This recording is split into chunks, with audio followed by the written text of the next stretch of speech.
Nagarjuna Sagar dam ఇది sound తగ్గించారు. ఇది స్పిల్వే, ఇది ఎర్త్ రాక్ ఫిల్లింగ్ డ్యామ్. ఇది అది విభజన చట్టం ప్రకారం నాగార్జున సాగర్లో మన వాటా ఏమిటంటే this is the border line. ఇటు 13 ఇటు 13 మొత్తం 26 గేట్లుంటే వారికి 13 మనకు 13 అంటే ఇంతవరకు మన భూభాగం. ఇది కెనాల్ ఏంటో తెలుసు కదా మీకు. ఇది ఎన్ఎస్పి కెనాల్, నాగార్జున సాగర్ సంబంధించినటువంటి రైట్ కెనాల్. ఇది ఈ రైట్ కెనాల్ని మనకు కృష్ణా గుంటూరు ప్రకాశం ఉమ్మడి జిల్లాలకు నీరుని మనం అందించేటటువంటి ప్రాంతం ఇది. ఇక్కడ గేట్లు ఎత్తే ఈ నీరు రిలీజ్ అవుతుంది. వాళ్ళు ఏం చేశారంటే ఈ మొత్తాన్ని వారు ఆక్యుపై చేసుకున్నారు. ఇక్కడ వారికి కూడా ఆక్యుపై చేసుకొని వారే ఈ గేట్లను ఆపరేట్ చేస్తున్నారు. ఇది ఆంధ్ర రాష్ట్ర ప్రయోజనాలకు విఘాతం కలిగించేటటువంటి అంశం. ఇది వారి చేతిలో ఉండటానికి వీల్లేదు, చట్ట ప్రకారం ఉండటానికి వీల్లేదు, ధర్మం ప్రకారం ఉండటానికి వీల్లేదు, ఏ పద్ధతుల్లోనూ వారి దగ్గర ఉండటానికి వీల్లేదు. కానీ వారి దగ్గరికి ఎందుకు వెళ్ళింది? ఎందుకు వాళ్ళు మేనేజ్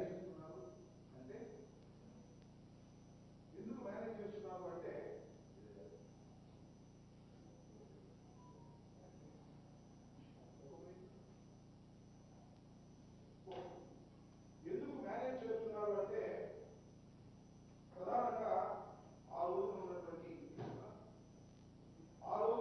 ప్రభుత్వం నారా చంద్రబాబు నాయుడు గారి అసమర్థత వలన, నారా చంద్రబాబు నాయుడు గారు తెలుగు ప్రజల యొక్క హక్కుల్ని కాపాడటంలో విఫలమవటం వలన వారు ఈ ప్రాంతానికి వచ్చేశారు. వారి చెక్ పోస్టులు ఎక్కడో తెలుసా? తెలంగాణ చెక్ పోస్ట్ ఇక్కడ ఉంటుంది, ఇక్కడ ఉంటుంది, ఇక్కడ ఉంటుంది, ఇక్కడ ఉంటుంది. ఇదంతా ఎవరి భూభాగం? ఆంధ్రప్రదేశ్ భూభాగం. ఎవరు చెప్పారు? విభజన చట్టం చెప్పింది. అయినా ఇక్కడ తెలంగాణ పోలీసులు ఉంటారు, ఇక్కడ తెలంగాణ పోలీసులు ఉంటారు, ఇక్కడ తెలంగాణ పోలీసులు ఉంటారు, ఇక్కడ తెలంగాణ పోలీసులు ఉంటారు. మన వారు ఎవరు వెళ్ళాలన్నా వారు పర్మిషన్ ఎందుకు వెళ్ళటానికి వీల్లేదు. నేను మనవి చేస్తున్నా. ఇంతకు ముందు ఐ థింక్ 2015 ఫిబ్రవరి 12వ తారీఖున చంద్రబాబు నాయుడు గారు ఇక్కడి నుంచి నీళ్లు విడుదల చేయడానికి మన అధికారులను పంపించారు. విడుదల చేయటానికి వీల్లేదని తెలంగాణ వాళ్ళు అభ్యంతర పెట్టారు. పెద్ద ఘర్షణ జరిగింది ఆ రోజున, మీకు గుర్తుండే ఉంటుంది. చాలా పెద్ద ఘర్షణ జరిగింది.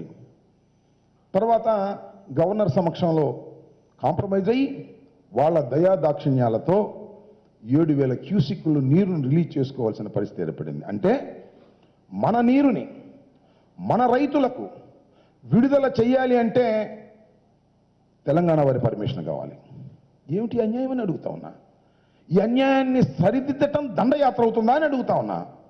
రాసినటువంటి రామోజీరావు గారిని, రాసినటువంటి రాధాకృష్ణని, మౌనంగా కూర్చున్నటువంటి చంద్రబాబు నాయుడు గారిని నేను సూటిగా ప్రశ్నిస్తున్నా. మన భూభాగంలోకి మన ప్రజలు వెళితే, మన భూభాగంలోకి మన పోలీసులు వెళితే దండయాత్ర ఎలా అవుతుంది చెప్పండి? నాకు అర్థం కాలేదు. మన భూభాగంలోకి, మన ప్రాజెక్టులోకి, మనకు 13 గేట్లు మన స్వాధీనంలో ఉండవలసినటువంటి ప్రాంతంలోకి మన పోలీసులు వెళ్ళి వారి పోలీసుల్ని పంపించేస్తే ఏం ఘర్షణ జరగాలి? సింపుల్గా పంపించేశాం. ఇది మా భాగమయ్యా, మీరు ఇక్కడ ఉండటానికి వీల్లేదు, మా నీరు మేము వాడుకోవాలంటే మీ పర్మిషన్ అవడానికి వీల్లేదు అని పంపించేస్తే అది దండయాత్ర అంట. మేము తెలంగాణ ప్రాంతంలోకి వెళ్ళామా? వారి గేట్లు ఏమైనా ఆపరేట్ చేశామా?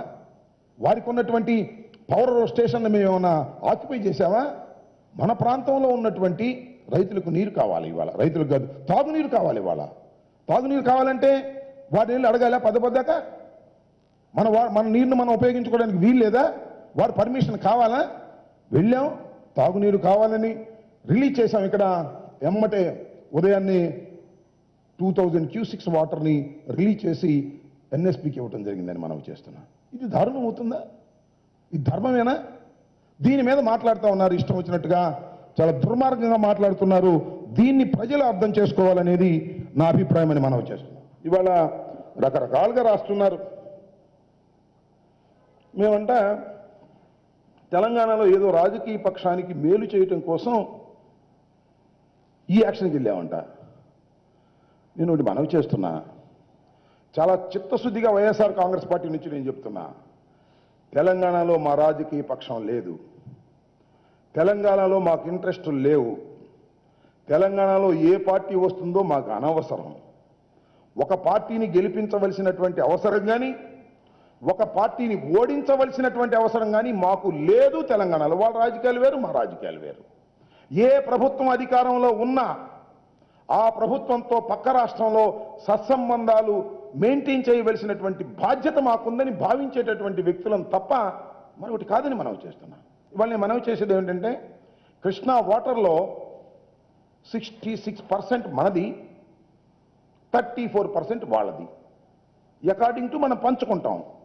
నేను తెలంగాణ ప్రజానీకానికి, ఆంధ్రప్రదేశ్ ప్రజానీకానికి, తెలంగాణ నాయకులకి, ఆంధ్రప్రదేశ్ నాయకులకి మనవి చేస్తున్నా, మా వాటాకు మించి ఒక్క బొట్టును కూడా మేము వాడుకోం.